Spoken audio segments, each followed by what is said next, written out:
Bien, me cabe el honor de presentar a Rosa María Calaf, una de las periodistas más queridas y más conocidas de nuestro país, con innumerables premios y una de las corresponsales más veteranas de Europa después de décadas de trabajo. Muchísimas gracias por estar en la Facultad de Filosofía y Letras, Rosa María, y muchas gracias por compartir con nosotros la Noche de las Ideas. Cuando sucedieron los hechos de mayo del 68, tú eras estudiante todavía y recibiste el influjo, sin duda, de estos hechos.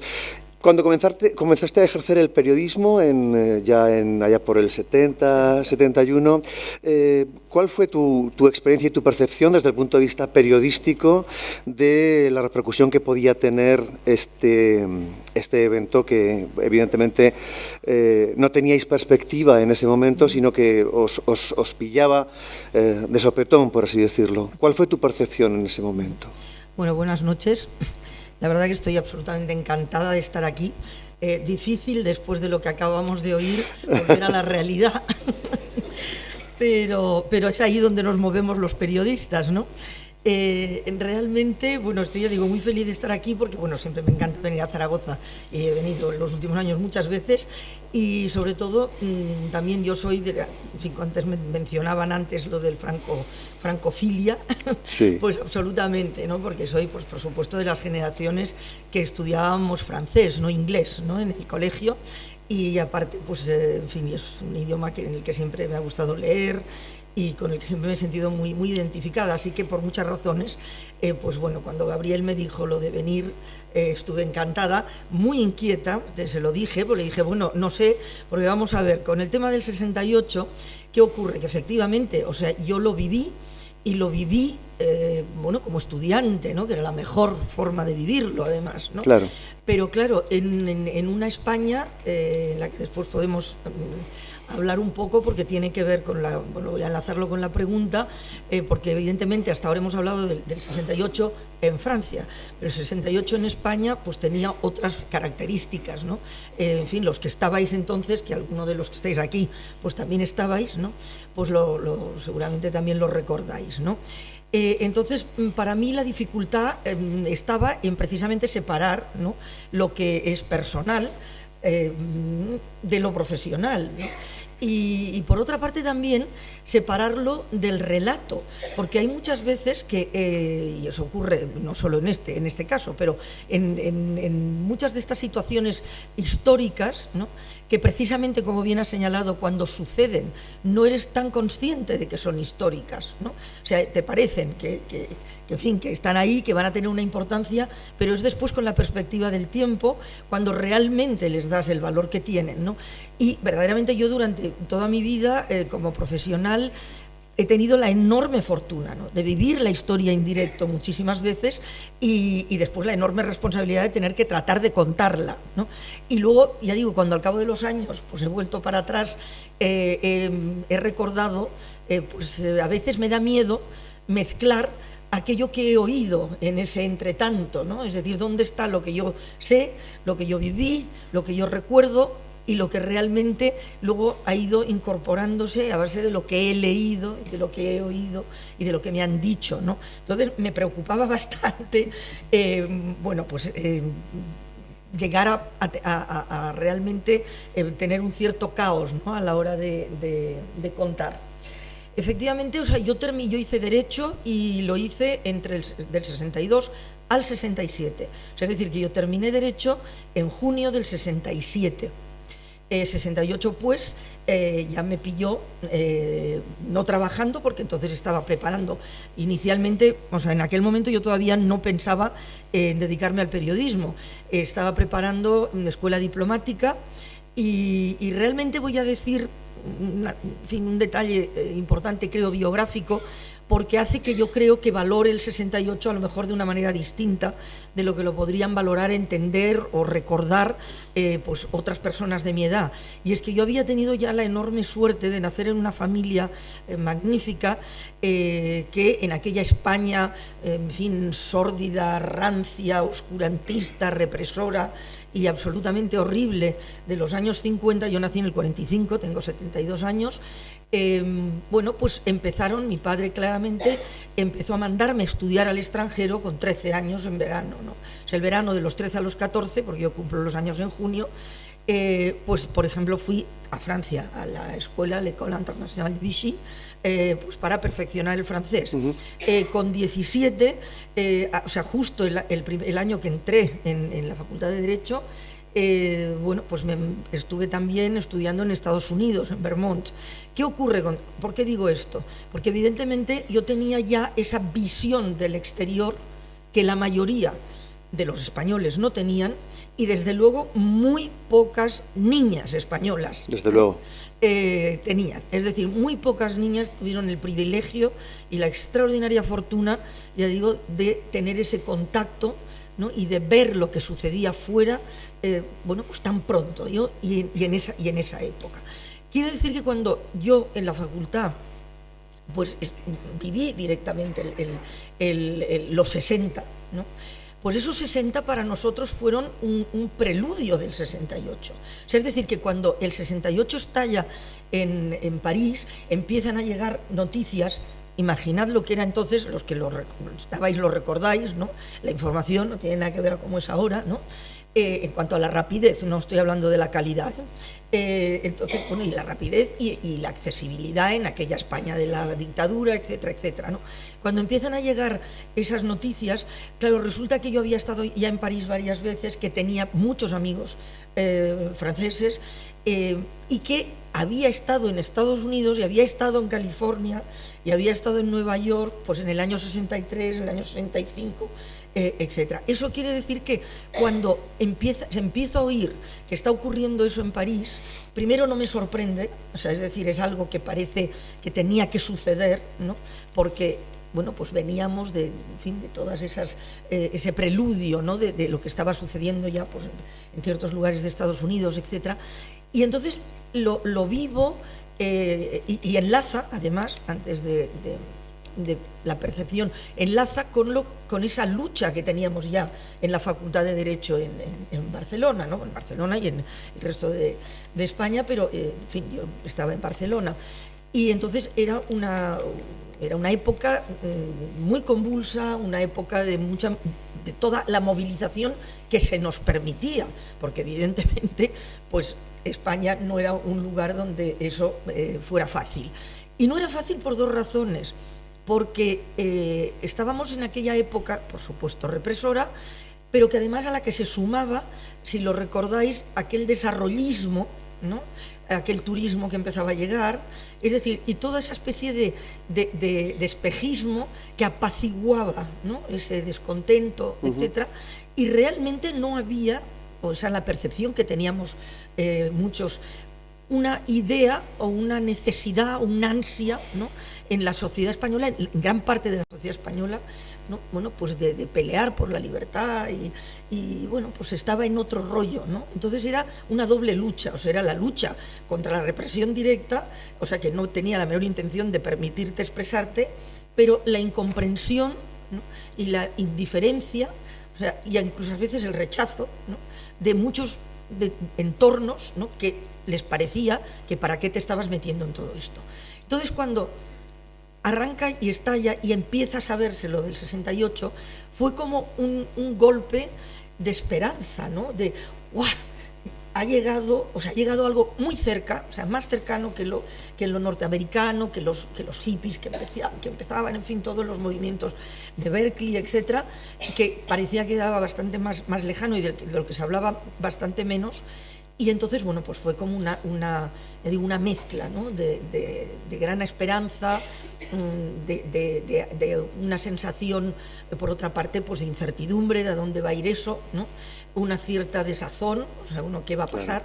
Y sobre todo porque, evidentemente, en aquel momento las noticias que llegaban aquí, que efectivamente yo recuerdo que se informó bastante, ¿no? O sea, dentro de los medios franquistas, pero claro, siempre desde obviamente el tremendismo y el horror de mirar lo que está pasando, ¿no? Y de esto aquí no puede pasar nunca, ¿no? O sea, es decir, estad tranquilos porque esto aquí no va a pasar, ¿no?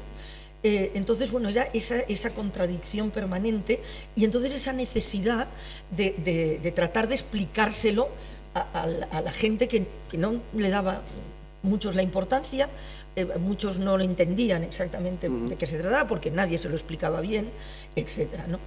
Y entonces yo creo que todo eso me marcó, ya digo, profundamente personalmente, ¿no? Luego podemos ampliar el tema, además siendo mujer, porque el tema feminista tuvo una importancia enorme, ¿no? Y entonces todo eso, bueno, pues yo era esa carga que tenía como persona, y que entonces efectivamente yo empiezo, luego ya decido que yo estaba haciendo derecho y periodismo en aquel momento, ¿eh?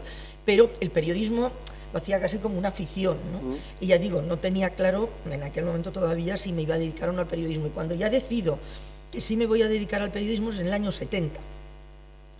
Y entonces, claro, cuando efectivamente empiezo a, bueno, pues a moverme y a salir al exterior, etcétera, e empiezo a ver eso del 68, pues claro, con otra perspectiva, pero no puedo, por supuesto, alejarme o sustraerme de todo eso que había significado para mí. O sea que entonces cuando yo ahora después, con los años, he oído, y en fin, y ahora pues también, y ahora se volverá a decir, cuando se vuelve a hablar mucho más del tema por el 50 aniversario, etcétera, pues que fue un fracaso, en fin, que fue un error, que en fin, que eso pues no fue a ninguna parte, y luego sobre todo se trata de simplemente acotarlo, en todo caso, ¿no?, en lo cultural, en un cambio de costumbres, bueno, pues que tuvo que ver, pues en fin, con alguna liberalización, pues en cuanto a la vida cotidiana, etcétera, pero que no tuvo una incidencia política, y que eso, bueno, pues esto es un mensaje muy conservador, muy de la derecha, casi mucho con una voluntad, parece, de exorcizar, ¿no?, el que algo así pueda volver, etcétera. Entonces yo cuando oigo esa interpretación, pues la verdad, o sea, me casi duele, ¿no?, porque creo que sí que fue muy importante. Es cierto que no, que fue una revolución que no fue, como se dijo después muchas veces, ¿no?, pero no lo fue, digamos, en un sentido estricto de que efectivamente provocara de inmediato, ¿no?, un cambio, ¿no? Pero sí es cierto que sustentó, ¿no?, me parece, e impulsó, ¿no?, o sea, una serie de consolidación de tendencias, de movimientos, etcétera, que sirvieron, o sea, para que en los 70 se progresara, bueno, pues en un camino de mayores derechos, de mayores, por supuesto, libertades, etcétera, ¿no?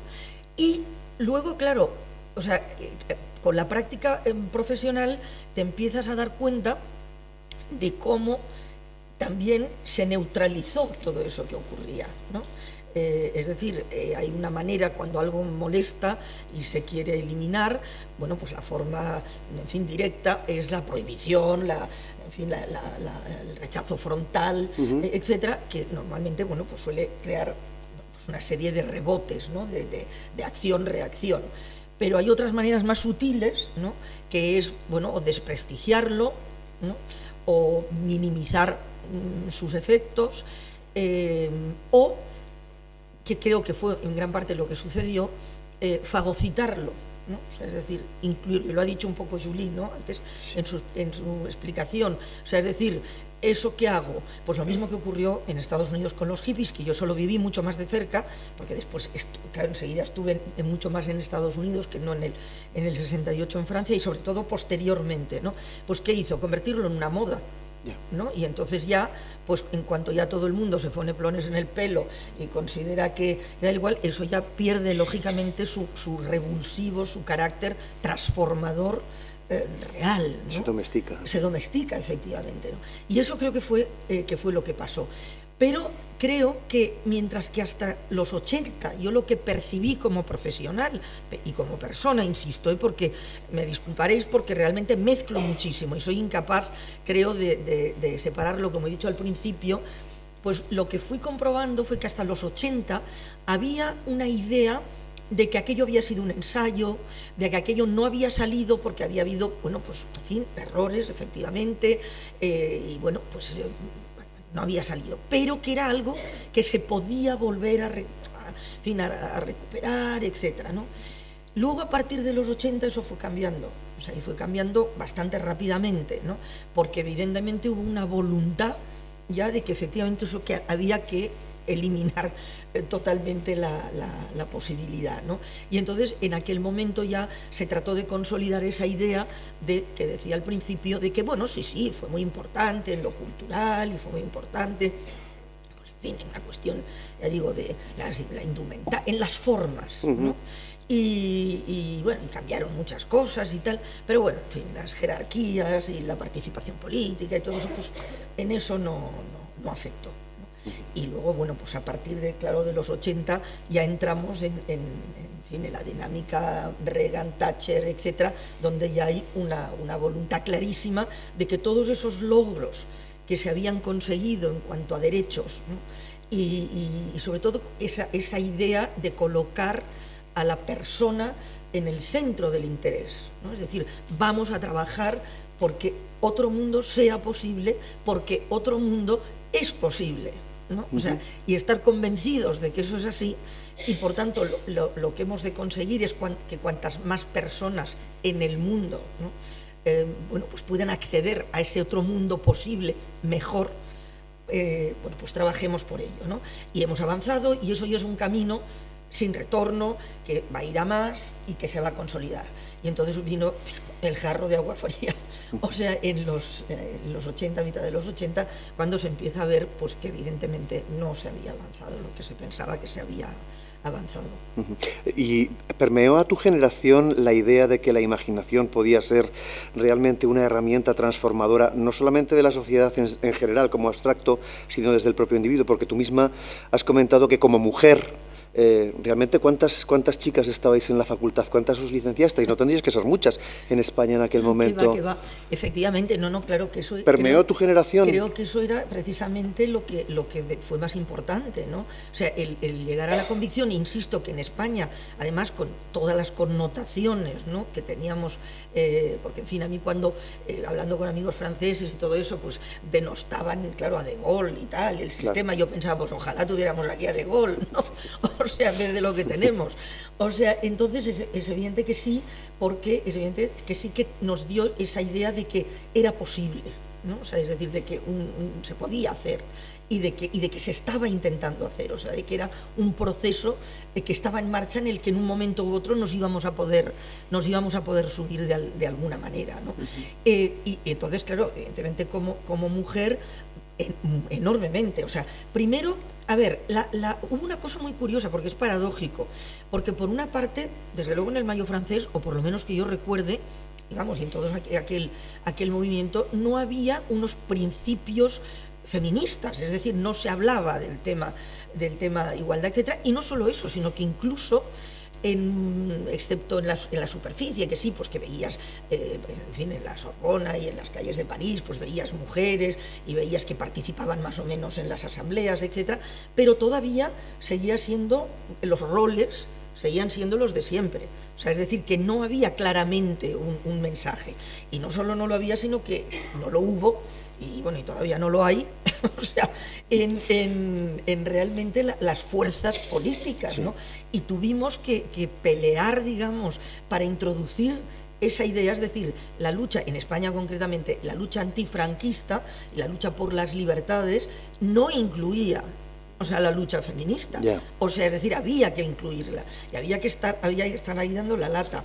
Y realmente hubo que luchar, y eso creo que fue Cohn-Bendit el que lo dijo en un momento determinado, de que uno de los grandes problemas para las mujeres era que tenían que luchar contra el machismo de izquierdas. Sí. O sea, es decir, dentro de las organizaciones de izquierdas, ¿no? Y entonces aquí claramente, o sea, pues tuvimos que enfrentarnos, bueno, pues en fin, a pelo y a brazo partido contra las organizaciones, las fuerzas políticas imperantes, ¿no? Porque era un tema que no estaba, y por supuesto pelear contra la propia sociedad, porque la propia sociedad rechazaba realmente esas ideas, las propias mujeres sí rechazaban esas ideas. Entonces, realmente creo que tú decías, pues efectivamente la facultad, en mi curso, que fue, ya como digo, el 62, fue el primero que era la única facultad de Derecho para toda Cataluña, y después Recordad que había facultades de Derecho, pero solo había, pues evidentemente, la Facultad de Derecho, la pública. La central de había, Barcelona. pues, Barcelona, Valencia, Granada, Madrid, Santiago, eran poquísimas, o sea, que no es que fuera como ahora las universidades, ¿no? Y bueno, eso lo sabéis mejor vosotros que yo. Entonces, y en aquel momento se dijo, ¿cuántas chicas? Porque éramos, me parece, como 22. ¿De cuántos? De 100 y algo, que era la totalidad de los... Pero éramos 22, este año celebramos, precisamente, el 67, el año pasado, mejor dicho, celebramos el 50 aniversario de que habíamos terminado la carrera, ¿no? Y hicimos un acto en la facultad, entonces, claro, obviamente yo lo presenté, ya dije que no era la más adecuada, puesto que es la que no había ejercido el derecho para nada, pero bueno, que como soy la de la farándula, pues me tocaba, pero entonces comenté que precisamente esto de las mujeres de la promoción, que éramos pocas, en general, en la facultad, pero realmente muy peleonas, o sea, muy peleonas, ¿eh? Y bueno, aquí no veo ahora demasiada gente joven, los mayores probablemente, pues sabréis, no es la primera vez que lo oís, pero a los jóvenes les sorprende pues pensar eso, que en esos años tuvimos que pelear para poder ir con pantalones a la facultad, porque no nos dejaban, ¿eh? Y es decir, ponían un código de vestimenta. Y, por ejemplo, en las clases que había entonces de Derecho Canónico, el catedrático que teníamos en Barcelona, a las chicas pretendía que no entráramos en clase, que no fuéramos, cuando hablaba de los impedimentos, o sea, de impotencia, o sea, en fin, todos los temas de impedimentos, etcétera, y de causas de nulidad, etcétera, etcétera.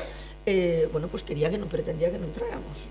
O sea, es decir, que era, en fin, algo que estaba ahí. De todas maneras, también hay y entonces es obvio, ya digo, que para nosotras, bueno, pues toda la movilización de los 60 fue importantísima, porque significó el que pudiéramos tener un papel extraordinariamente activo, ¿no? Uh-huh. Y de hecho, por ejemplo, en el año 64, 65 creo que fue, bueno, pues hicimos un viaje, 3 compañeros y yo, en un coche, en un 600, conectando con todas las facultades de Derecho de España, teóricamente para discutir sobre la división de la carrera en el Derecho Internacional, que hubiera una rama de público y otra de privado, ¿no? Y entonces, pero claro, evidentemente eso era un pretexto, o sea, para podernos comunicar y poder tratar de alguna manera, ¿no? O sea, tener una red precisamente de activismo y de acción, en aquel momento en que las comunicaciones eran tan complicadas, bueno, pues pudiéramos trabajar a una, ¿no? Que no fuéramos cada universidad por su cuenta, ¿no? Entonces el hecho de que, bueno, pues en fin, pudiéramos hacer todo esto y hacerlo en un nivel de igualdad, ¿no? Es decir, que bueno, pues yo creo que el 68 vino a reafirmarnos, ¿no? O sea, vino a decirnos, pues ya digo, a las mujeres el que, bueno, pues hay que estar ahí. Por mi parte, una sola pregunta, porque tenemos tiempo limitado y además nuestra audiencia, nuestro público te querrá preguntar muchas cosas. Cuando comenzaste a viajar, ¿sentiste una percepción distinta desde 2 puntos? Desde tu Barcelona natal a Madrid, la capital, y luego desde España a los demás lugares de Europa donde tú has ejercido, porque has ejercido en numerosísimos lugares del mundo. Son 2 preguntas en una. No, evidentemente. Sí había una gran diferencia. Yo ya digo, me trasladé a Madrid porque como lo que sí tenía claro, una vez decidí hacer periodismo y dejar la carrera diplomática, lo que sí seguía teniendo claro que yo iba a dedicarme y quería dedicarme a información internacional, ¿no? Entonces, bueno, pues en primer lugar, es verdad que en Barcelona, cuando entré en televisión, siempre cuento la anécdota, que me hicieron pues, bueno, una prueba, etcétera. Fui la primera reportera en el sentido de calle, ¿no? Porque después vinieron otras compañeras, pero que son más jóvenes que yo, pero yo fui la primera de eso con micrófono en la calle en el año 70, que todavía era franquismo, con lo cual, evidentemente, cuando me veía, la gente no se atrevía tampoco, primero se sorprendía, después tampoco sabían muy bien de qué iba eso, de que les preguntaran cosas por la calle, ¿no? con un micrófono. Entonces, en la prueba esa que me hicieron, pues me preguntaron que por qué quería hacer televisión, tal. Bueno, hablé pues de la importancia de los medios y de la configuración, la opinión, bla, bla, bla. Y entonces luego dije que además quería hacerlo porque creía que había que entrar a defender la transversalidad total de la mujer en cualquier tipo de programas, que no había programas de mujeres y programas de hombres, que por tanto los temas eran igual para todos, etcétera, ¿no? Yo así como muy feminista. Y evidentemente, bueno, entré y no recuerdo la verdad si fue el primer tema, pero si no fue el primero fue pues la segunda semana de estar haciendo reportajes, pero vamos, uno de los primeros, sería el tercero o el cuarto, que me mandaron a hacer fue un desfile de modas. Bueno, caramba. Entonces, pero de todas maneras, por eso yo siempre digo eso de que hay que estar ahí y pensar que uno puede, porque digo, vale, empecé haciendo eso, pero mira, aquí estoy, ¿no? Después de haberme pues pateado 183 países en este momento, ¿no? O sea que realmente, bueno, pues creo que efectivamente había un rechazo a la igualdad, por supuesto, aunque no fuera a lo mejor demasiado explícito, pero sí lo encontrabas. Y había una diferencia, efectivamente, hubo una diferencia grande entre Barcelona y Madrid, curiosamente, porque en Barcelona, la verdad, que bueno, me pasó eso, pero sin embargo, pues bueno, fui durante bastante tiempo la única reportera ahí, y bueno, pues con mis compañeros siempre tuve una relación vamos, nunca percibí, y desde luego sobre todo con la dirección que había en aquel momento, al que siempre rindo homenaje, a José Joaquín Marroquí, porque creo que era una persona, un gran conocedor de los medios en el extranjero, etcétera, etcétera, fue el que trajo a Soler Serrano, sí. Y bueno, hizo una serie de cosas. Y que nunca noté ninguna diferencia. Cuando me fui a Madrid, porque como quería hacer, como decía, internacional, pues en Barcelona no se hacía internacional, ¿no? Y entonces, bueno, me fui a Madrid. Y empecé primero no haciendo internacional, o sea, entré haciendo programas de magazine, pues estaba haciendo el programa de la tarde con Raúl Matas y después el programa al mediodía con Amestoy y bueno, programas y después 300 millones, etcétera, como redactora jefe, etcétera, pero no específicamente de internacional. Y las 2 primeras semanas, la valoración, cuando volvía yo contenta con mi crónica o mi historia que había hecho, de mis compañeros, con buena voluntad, sin ninguna voluntad, en fin, de segunda intención ni de nada raro, era, oye, estabas guapísima. Luego, pues, este vestido te quedaba muy bien, o esa blusa tal. Entonces yo pensaba, pero bueno, eso nunca me había pasado en Barcelona, tengo que decirlo.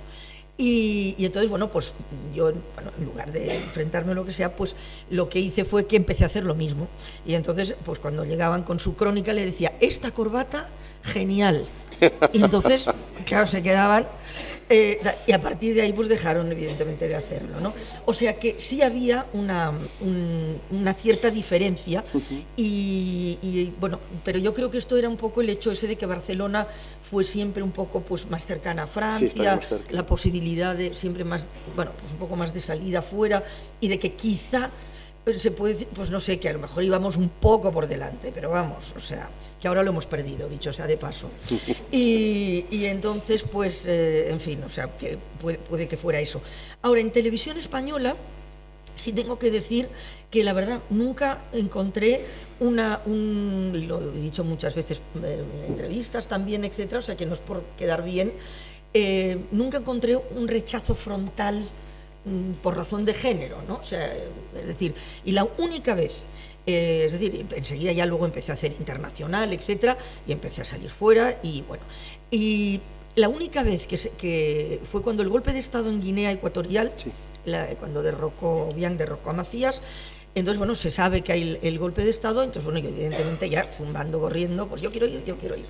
Y entonces, bueno, pasan a las 2 o 3 horas, pues me llama el director de informativos, creo que era el director de informativos, no recuerdo ni siquiera quién era, y me dice, mira, no vas a poder ir, porque realmente en este momento la situación allí no se sabe, no hay hoteles, no se sabe, y se va un barco, que de hecho ya estaba, iba a salir, dice, se va a ir un barco, se va a salir en barco, se va a vivir en el barco, y todo serán hombres, menos tú.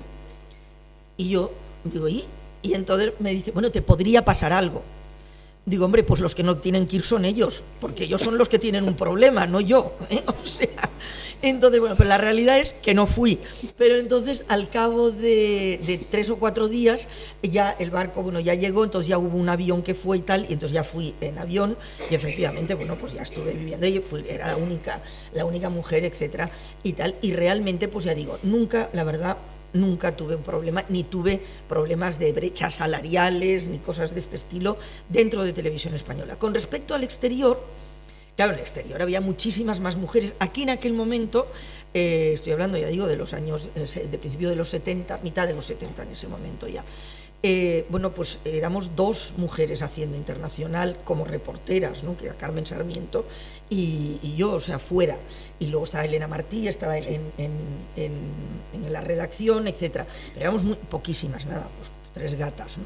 Fuera había, por supuesto, muchísimas más, o sea, pero, en fin, tampoco eran tropas, ¿eh? O sea, había muchas más, pero con respecto a nosotros, pero no es que hubiera más mujeres que hombres, ¿no? Y de hecho yo también cuento siempre como anécdota que cuando bueno, recordaréis el tema de los enfrentamientos en el Líbano en el 82, cuando se expulsa a los palestinos de Beirut, etcétera, pues yo fui a cubrir esto y nada, éramos 3 o 4 mujeres también, ¿no? Pero yo estaba allí y de repente pues me pasan una notita en un hotel que estábamos ahí al lado de la línea verde, que no tenía ni ventanas ni nada porque había volado todo, y me pasa una notita el camarero y era un poema y que me mandaba el corresponsal suizo, y entonces que ya es raro un suizo haciendo poesía, pero bueno, o sea, realmente pues ahí estaba y empezaba diciendo única flor, ¿no? En esta tierra de dolor y no sé qué y no sé cuántos, ¿no?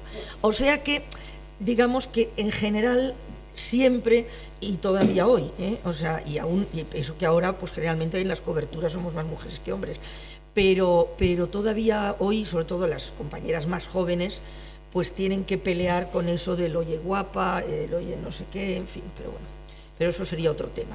Pero bueno, que ahí el 68, para retomar el tema, insisto que en el tema de la mujer yo creo que fue muy, muy, muy decisivo.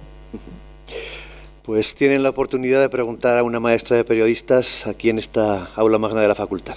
Si alguien tiene la palabra, si alguien quiere hacer algún comentario. La primera es la que cuesta más siempre, ¿eh? Luego después ya...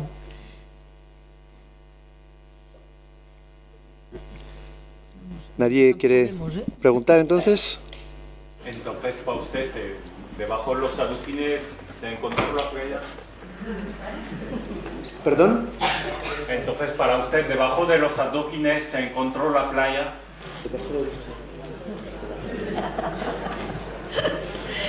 Bueno, alguna vez sí, ¿eh? alguna vez sí. La verdad que yo creo que este tipo de cuestiones son siempre, no sé, no me refiero a la pregunta, quiero decir al encontrar la playa. Creo que siempre hay que empeñarse en encontrarla, ¿no? Porque, bueno, pues realmente me parece que está muchas más veces ahí de lo que pensaba. ¿Alguna otra cuestión? Aunque antes Julia ha sido como muy pesimista, ¿no? Diciendo que no había condiciones para que volviera a suceder un movimiento semejante a mayo del 68.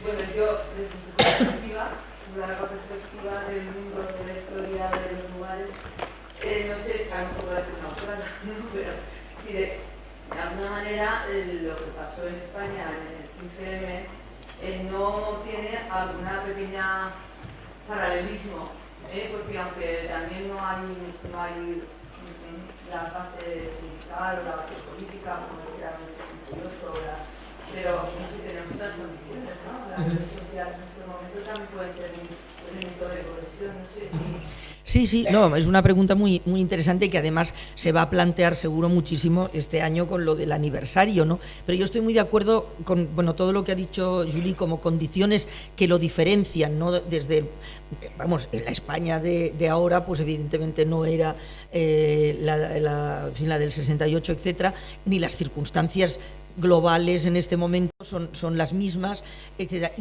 Es decir, que sería necesario otro 68, entendido como bueno, pues tener conciencia de que las cosas pueden ser de otra manera, ¿no? Y sobre todo hacerse muchas más preguntas de las que nos hacemos, ¿no? Es decir, todo eso que el 68 propició, ¿no? El debate, la discusión, el intercambio, esto que ahora es tan raro que estemos aquí todos juntos hablando, mirándonos a la cara y a los ojos y no estemos pegados a la pantalla de alguna cosa, ¿no? O el hecho, por ejemplo, pues de que en fin, de que haya realmente una clara comprensión de que eso que yo decía que había ocurrido en el 68, de poner a las personas en el centro del interés, lo hemos abandonado. O sea, es decir, las personas no importan nada, son absolutamente desechables, ¿no?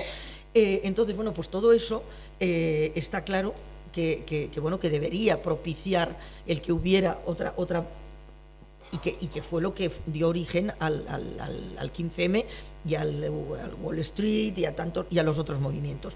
Pero lo que ocurre es que creo que la situación es distinta, como ha dicho y ha explicado bien ella, y las personas son distintas, y además me da la impresión ahora de que sobre todo la gente joven, que es la que tendría que en fin, lanzar eso para que después, pues en todo caso, como ocurrió en el 68, ¿no? Pues a lo mejor en Francia, no en España, pero en Francia, bueno, y en España luego más tarde, en algunos sectores también lo apoyaran, tendría que haber, no hay esa necesidad, porque la gente cree que es libre, ¿no? Y la gente joven cree que decide, y la gente cree que sabe, y la gente, es decir, que se ha conseguido. Bueno, pues algo que decía Napoleón, si no me equivoco, porque con lo de las frases siempre hay que tener cuidado, porque luego resulta que nunca lo han dicho, pero bueno, si no lo dijo Eben Trovato, como dicen los italianos, él creo que decía que el pueblo no tiene que ser libre, sino que hay que hacerle creer que lo es. Porque claro, una vez cree que lo es, deja de pelear por la libertad, ¿no? Entonces yo creo que eso es lo que se ha conseguido ahora, ¿no? Es decir, se ha conseguido que las ciudadanías de los países supuestamente democráticos, porque la democracia que tenemos cada vez es más vacía, ¿no? Crea, ¿no? Que realmente es libre, crea que está viviendo en un régimen democrático, crea que decide realmente lo que le conviene sabiendo, o sea, en base. Y entonces, como cree todo eso, pues claro, ya no le parece que sea necesario luchar por ello. En el 68 luchábamos por valores, ¿no? O sea, luchábamos. Y ahora todo es mucho más a pie de calle, a pie de obra, a pie de mercantilista, utilitarista, ¿no? Pero no es porque la gente sea peor, ¿no? O más mala, o más tonta, sino porque realmente se ha hecho una labor muy bien hecha a través de medios de comunicación y, en fin, bueno, pues de la educación, etcétera, de conducir a la ciudadanía a creer que está informada y a creer que sabe y que, por tanto, decide con elementos de conocimiento, cuando realmente, en el mejor de los casos, está entretenida, y entretenida con una voluntad, insisto, mercantilista, es decir, de crear negocio, etcétera, y en el peor de los casos, con una voluntad de manipulación y con una voluntad, ¿no?, de dirección, ¿no? O sea, de ser conducida pues hacia aquello. Entonces ahora en este momento eso es muy evidente, ¿no? Porque la información prácticamente se ha convertido en propaganda, ¿no? Ya no es que antes fuera todo perfecto y antes tuviéramos, en fin, una información prístina y estupenda, ¿no? Pero realmente era bastante mejor que ahora en ese sentido, ¿no? En cuanto al sentido de responsabilidad social, al sentido de objetivo de servicio, etcétera. Todo esto ha variado ahora muchísimo, ¿no? Entonces creo que si combinamos el que la coyuntura, ya digo, global, histórica, sociológica, etcétera, es muy diferente, que las personas, ¿no?, realmente tienen un tipo de intereses, ¿no? Porque, bueno, pues son los que se les ha distribuido, ¿no?, y que han comprado, ¿no?, y que están instalados, estamos, ¿no?, porque no es que yo no, estamos todos, ¿no?, instalados en ellos. Si a eso le sumamos el tipo de información que se hace ahora, es decir, de cómo la ciudadanía o cómo la sociedad crea opinión pública, ¿no?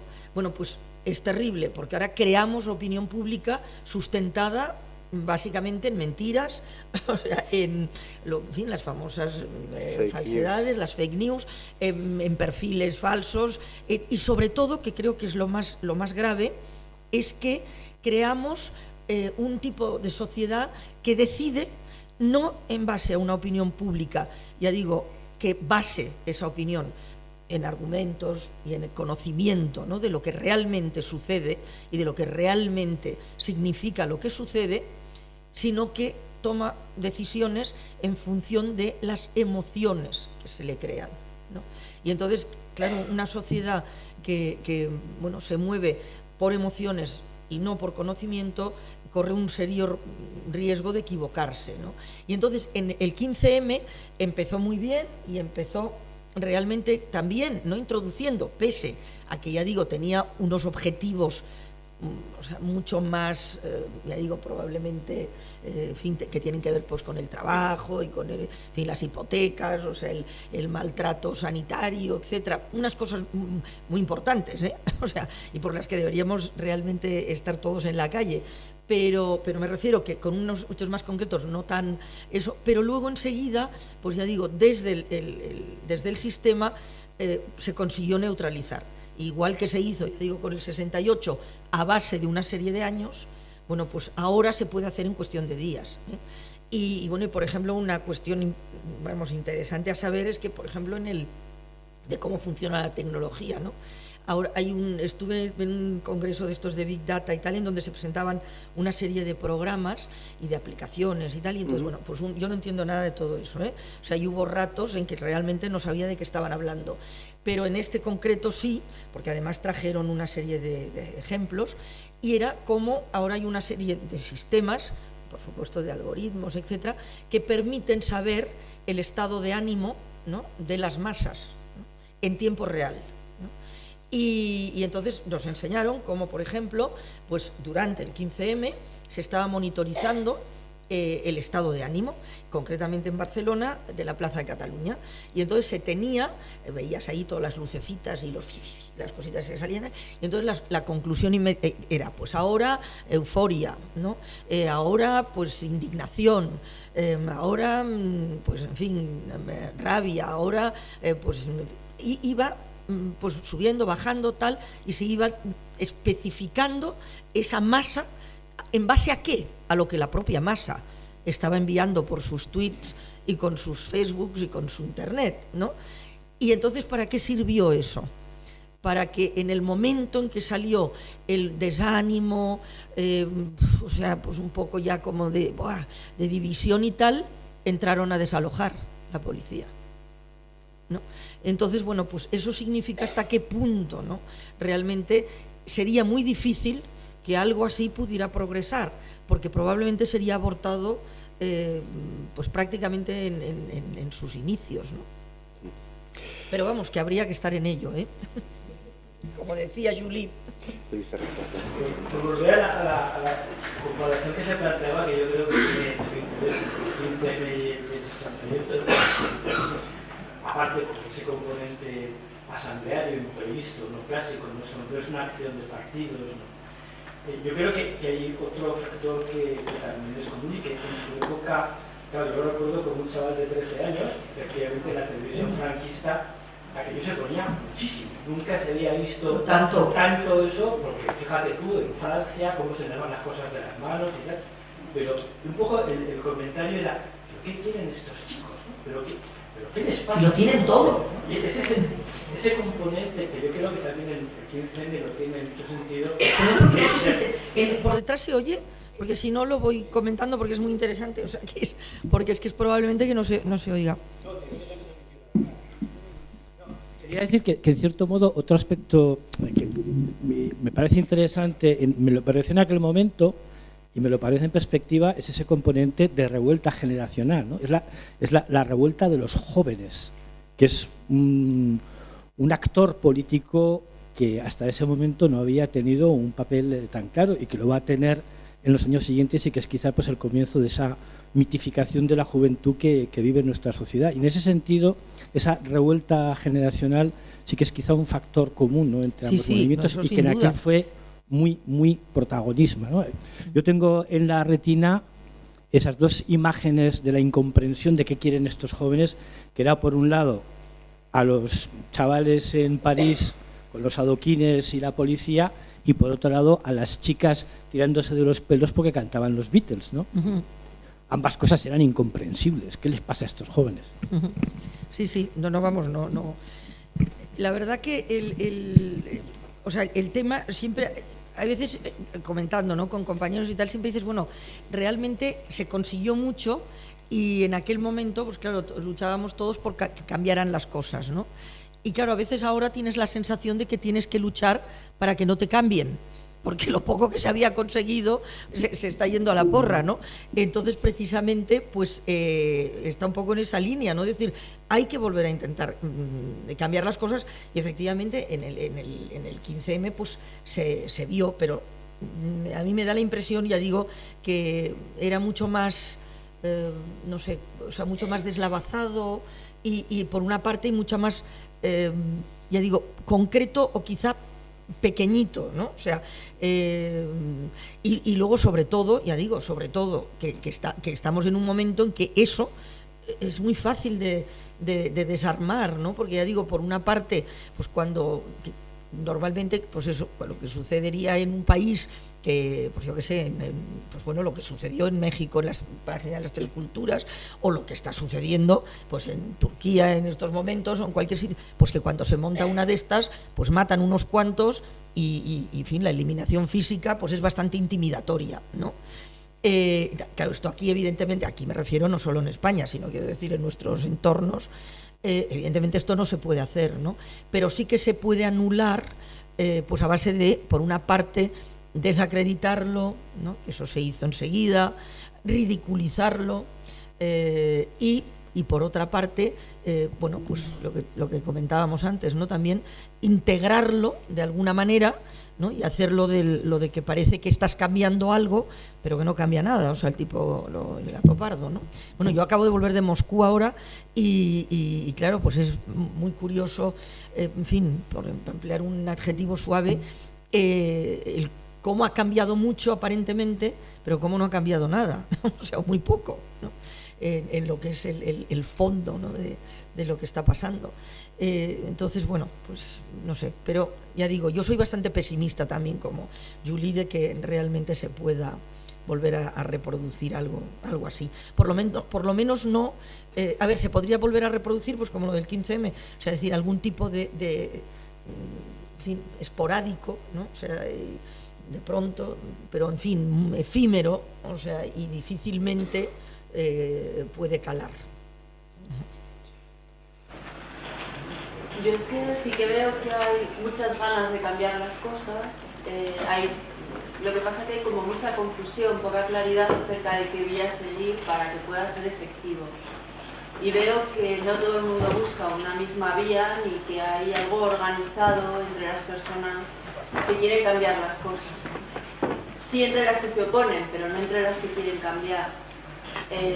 Y luego por otro lado lo que también observo es la gente tiene mucha falta de... Es que yo no puedo, si tú le has oído lo trates, porque a mí me pasa una cosa, y es que hay veces que según el tipo de sonoridad de la sala, y me pasa muchísimo en las salas grandes, que oigo perfectamente que estás hablando y te oigo perfectamente, pero no te entiendo, y resulta que claro, me fui al otorrino para ver qué me pasaba, porque digo, bueno, ¿esto qué es? Y al parecer no es una cosa demasiado rara, pero muy latosa, que he perdido, y bueno, es una cuestión de la edad esto, o sea que no oigo algunos sonidos.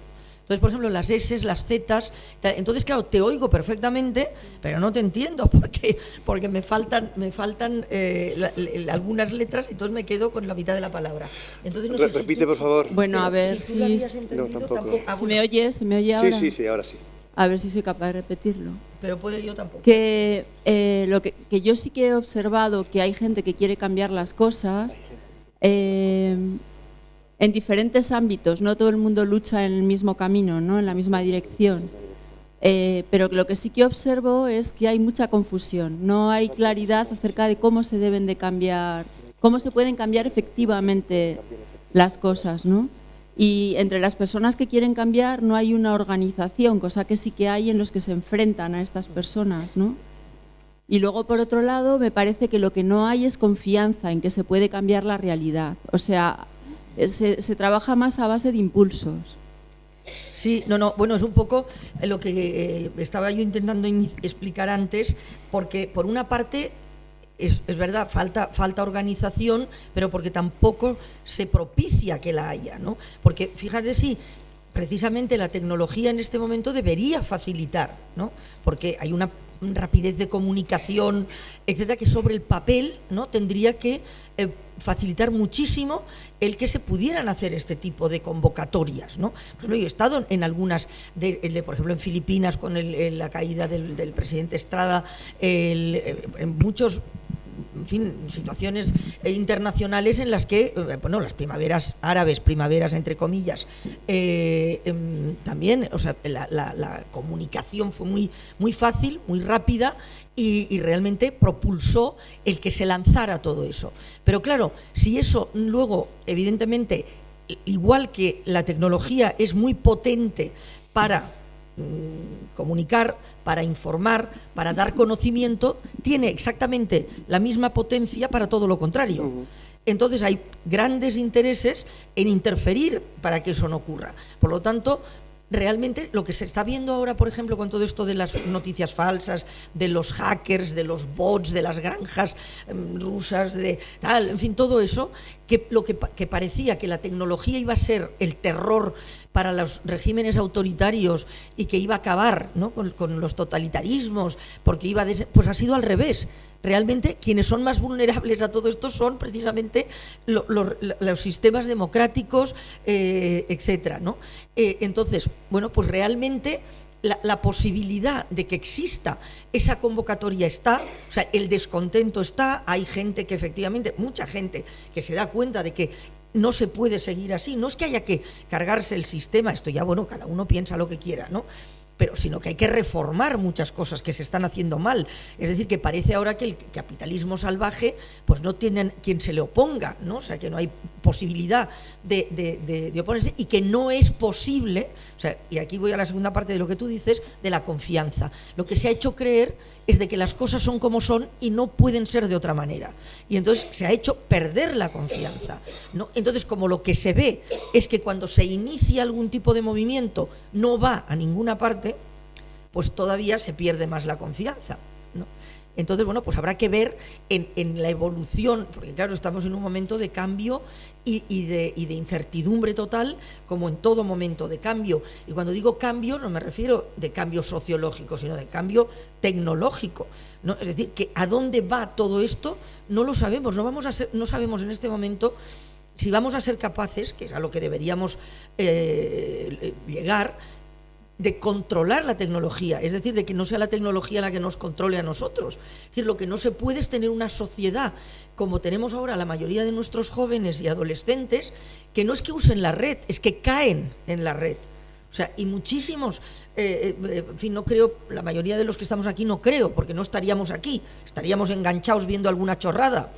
No, o sea, quiero decir, entonces eso es lo que es tremendo. Entonces, claro, es cierto, o sea, que por una parte hay movilizaciones por distintos temas, como tú dices, que hay muchos temas por los que pelear, pero no cuaja nada porque hay grandes fuerzas que lo que tratan es de dispersar, ¿no? Y realmente, ya digo, esa tecnología que podría y es útil, o sea, para esa comunicación, lo es para la descomunicación al mismo tiempo, ¿no?